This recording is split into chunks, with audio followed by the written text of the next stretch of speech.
You don't have to be a starving artist. A lot of people, they write books, but they write the wrong book or they write it from the wrong perspective. And in this video, I'm going to show you how you can make good money writing the right book for the right audience in the right way so that you can actually get what you want out of the book, so that it can propel you forward and help you achieve your goals, but also so that you can write the right book for the right audience and so that it can have the most impact. My name is Dr. Benjamin Hardy. I am the best-selling author of multiple books.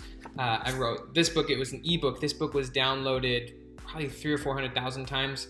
I wrote a book called Willpower Doesn't Work. This was with Hachette, which is one of the big five. I got a $275,000 book deal for this book. This is Personality Isn't Permanent. This book recently came out with Portfolio, which is an imprint of Penguin Random House. And I also have another book that comes out literally in 10 days from when I'm filming this video. It's called Who Not How, which is a co-authorship with a guy named Dan Sullivan. And that book is being published with Hay House. That was a $250,000 book deal.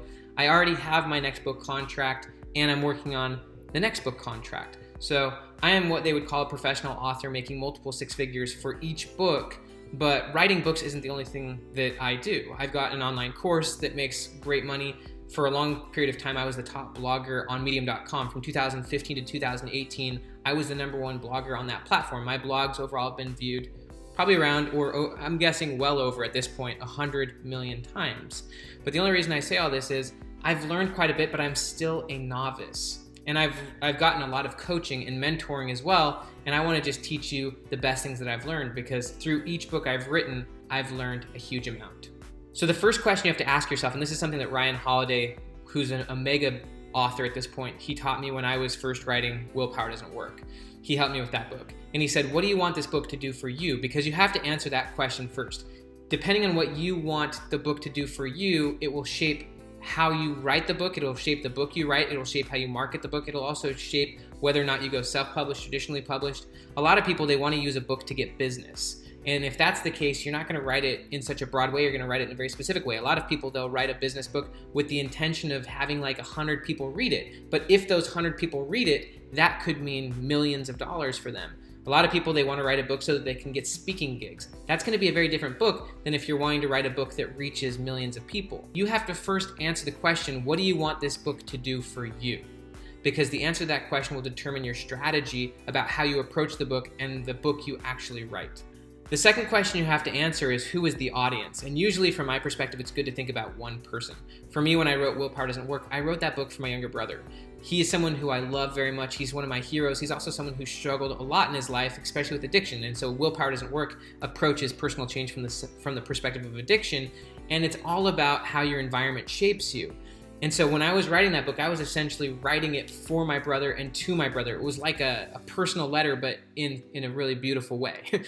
And so when I was writing it with that one person in mind, I could speak very directly. I could speak very clearly because I knew how he would talk to me. And I was able to break down my arguments from a specific standpoint. So the next question is, who is your audience specifically? What is their pain or what is their problem? And what is your solution? That takes me to the third one, and that's what makes your solution different, or what makes you different. Why should people care about what this book is? Why should people care about you, and what makes you the right person to write this book? Why are you the only person who could write this book? In the case of me, based on my backstory, based on everything I went through, I was able to clearly frame that I was the only one that could write the book Willpower Doesn't Work the way I did. And that's how I framed it, is that I had gone through these experiences. I had had many experiences jumping into new environments, and my whole life changed. And so I wanted to write a book about how the only way to change your life was to change your environment. And I'd also spent a lot of time studying psychology, and I understood how context and environment shape people. And I'd also come from a really rough background and rough environment. And so I could clearly make the case that I'm the only person that could write this specific book. And so what's the case that you can make that you're the only person that could write this book? Why should people care? And what makes this book or this idea or this perspective unique from everything out there? You need to clearly define all of those things from the get-go. The next concept is the book title. That's one thing that I've actually made a lot of mistakes on recently, and I've learned a lot from my mistakes. So there's a marketing concept that says it's better to make a compelling offer than a convincing argument. Usually when it comes to marketing, a lot of people are trying to make a convincing argument. They're trying to convince someone why they should want this thing or why they need to change their mind. Think about it from a perspective of politics and religion.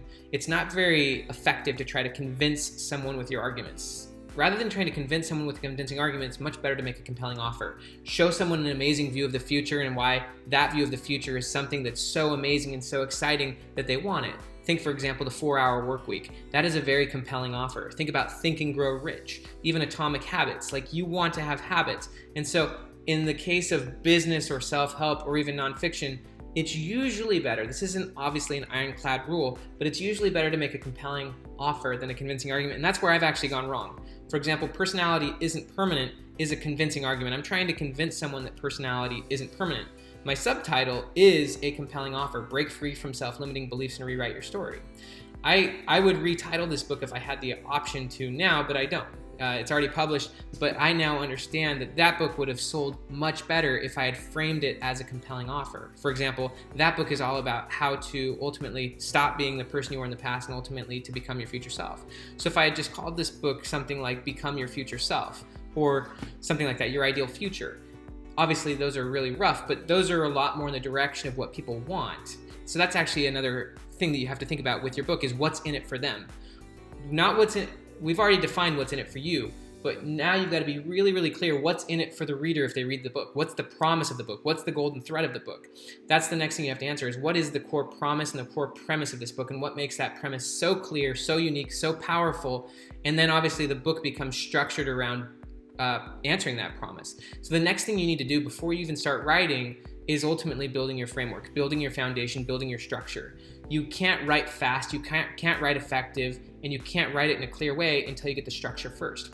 I've written literally hundreds of articles at this point, and all of them started in my journal. They started sketchy in my journal, and I always started with bullet points. What was the main idea? What's the core premise? For example, how to be focused. And then I would just write 4 or 5 bullet points, or 10, it doesn't matter how many. What are the 3 to 10 main arguments or perspectives or strategies you're trying to share? Those would then become your chapters. What are the core ideas or the core quotes within those? Before you even start writing, build the structure, add the right quotes or the right stories in so that you have your skeleton. Once you have the skeleton built, and once you feel like it flows right, and you might want to get lots of feedback and support.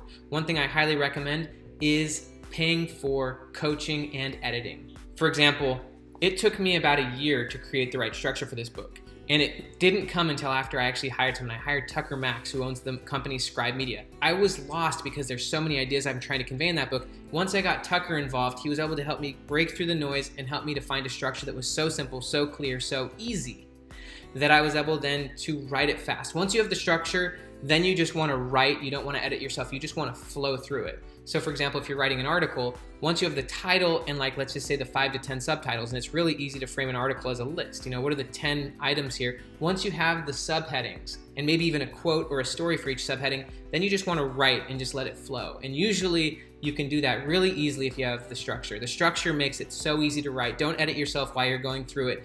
Just cruise through it. Get yourself into a flow state. That's actually a key aspect of writing, is writing when you work best. For me, I write best first thing in the morning. I write amazingly right after a journaling session, right after a workout. I go straight into my writing and I just cruise through it. And I don't ever edit myself beforehand. And as a forcing function, actually, I would always write the article, publish it, and then edit it while it was live because I knew that people were going to start reading it and that I had to edit it.